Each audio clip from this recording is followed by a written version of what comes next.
Hello, my name is Scott Woodard, and I'd like to be your next director of comma. What I can offer the community is a practical outlook, creative problem-solving skills, and the kind of leadership that is expected and appreciated by staff, management, and patrons. I've also supplied the option of a written transcript of the questions and my answers, so that if you would like to follow along, you may do so. Question 1. Describe your leadership management style. Well, describing leadership management is a bit like leading and managing itself. It is important to do so without resorting to empty platitudes. Motivational words are great, but motivational actions are better, and it is healthier to lead through clear and well-coordinated activities toward communicated goals. It is important then to have well-trained staff who know and understand what is expected of them. The leader's job is to train, direct, and step in only as needed. How would your colleagues describe it? Rather than speculate, I asked. Here's what a few of them had to say.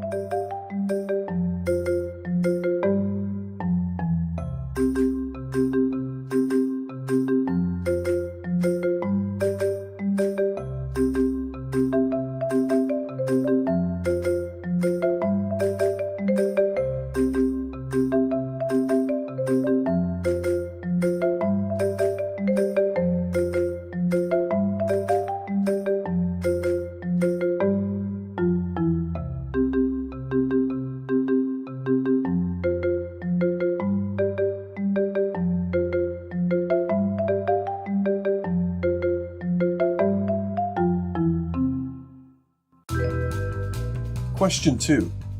It is 10 minutes until curtain for a major concert. With better than anticipated sales, the house is 80% with an audience ready to experience a legend on stage on a Saturday night. All of a sudden, the power goes off.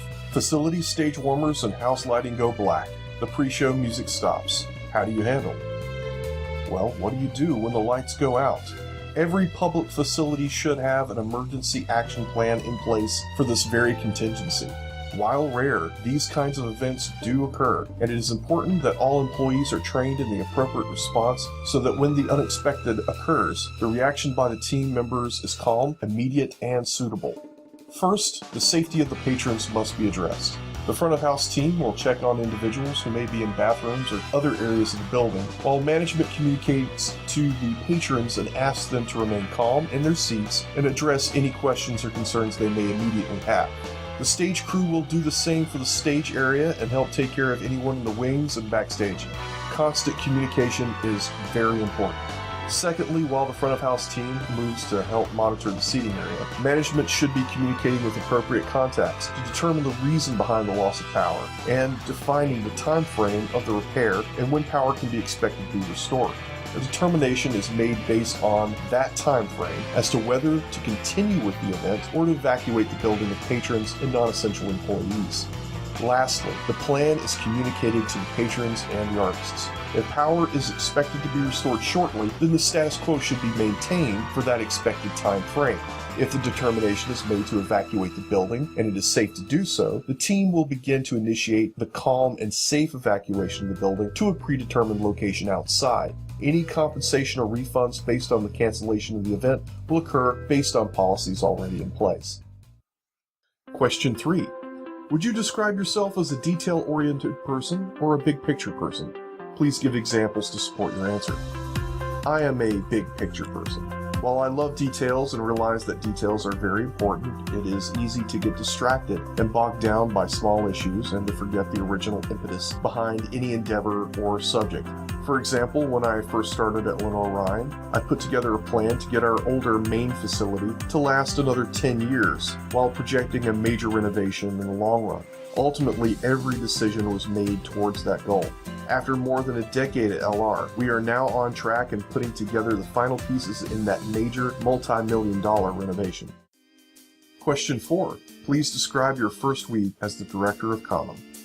After acclimating to my new workspace and filling out the mountains of paperwork necessary in any new position, my job will be to get to know the comma staff, the fellow city employees, and to begin the exciting trek towards establishing a positive relationship with the community as comma's new director. A performing arts facility is first and foremost a service for the people, and I will want to immediately begin to learn more about the people I'm working for and with in order to best serve them in the coming years and decades. Question 5. Please describe any partnerships or relationships you may have developed in your previous positions that may fall outside the traditional operational networks or structures, but have assisted you in achieving your goals. In the last 11 plus years at Lenoir-Rhyne, I have literally worked with many thousands of individuals, institutions, and organizations. These individuals have been of every stratum of our society, from Luis Guillermo Solis, the president of Costa Rica, to Anne Freeman, who has brought her recitals to P.E. Monroe for half a century. We have done every kind of event imaginable. Plays, dances, conventions, concerts, lectures, bodybuilding competitions, weddings, funerals, robotic championships, innumerable sporting events, and night-long race for the cure events. In that time, I had to create many partnerships with individuals and organizations, and so it would be difficult to define any of them as non-traditional. We work closely with campus ministries, dozens of church organizations from across the U.S., public safety, every branch of the military, scientists, vendors, writers, musicians, contractors of every conceivable type, and architects. In and outside of work, I have maintained a network of visual and performing artists with my involvement with many different local community theaters and galleries, charitable organizations and public interest groups like the Hickory Humanist Alliance, not to mention the many different theater technicians and managers I've worked with all through the years. There are few, if any, of these relationships which I have not attempted to cultivate in a positive way for our mutual benefit.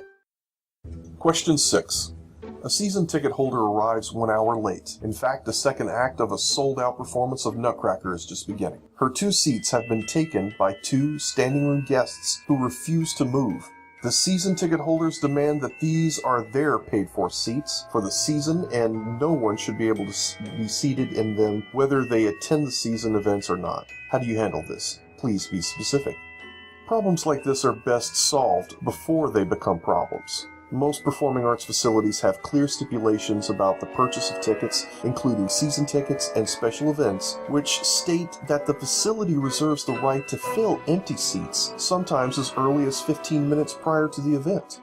It is important to communicate such policies clearly and frequently for every individual and every purchase. However, not all facilities have such policies, and every situation is a little different. Some require an additional care. If no other seats are available for the guests with season tickets, or they are unable to or unwilling to sit in seats other than their normal seats, then a refund can be offered for the event or even the remaining season in order to smooth over any unpleasantness. It is better to lose that revenue, such as it is, than create animosity or negative associations with the facility, especially in regard to season ticket holders, which would most likely damage it far worse in the long run. Question 7. You have been named the new director of CAMA. Being new to the auditorium, the staff, and the area, there is much to learn and evaluate. Based on your experience and expertise, describe the top 3 areas you would want to learn, investigate, and address in your first 6 months on the job, and why. Having the extra benefit of being employed at CAMA for 7 years and living most of my life in and around Burke County and knowing many of the staff, as well as being familiar with the community, it is safe to say that I won't be exactly new. However, it is never a good idea to make assumptions or make the mistake of believing there is nothing to learn. My first priority would be to ascertain how much I don't know, and I suspect there will be much. What, if any, of the next season has been planned? What is the current fiscal status of the facility? These are just guesses, but I'll have a million questions, and it may require a good deal of digging to resolve them and find out what it is exactly that I don't know before I can even address them. Secondly, much as I did when I first started at Lenoir-Rhyne, I will put together a detailed report on the physical and fiscal state of the facility. This will require data gathering on 2 major fronts. 1, a series of professional assessments of the facility's infrastructure in order to make an informed plan on where to go forward with the maintenance and improvements. 2, gathering data on the kinds of events CAMA programs as a part of its performing arts series, as well as the clients who rent the facility. This will include discovering trends and tracking interesting data points, which will reveal patterns to indicate future planning. Lastly, it will be necessary to aggressively pursue plans to build strong community relationships.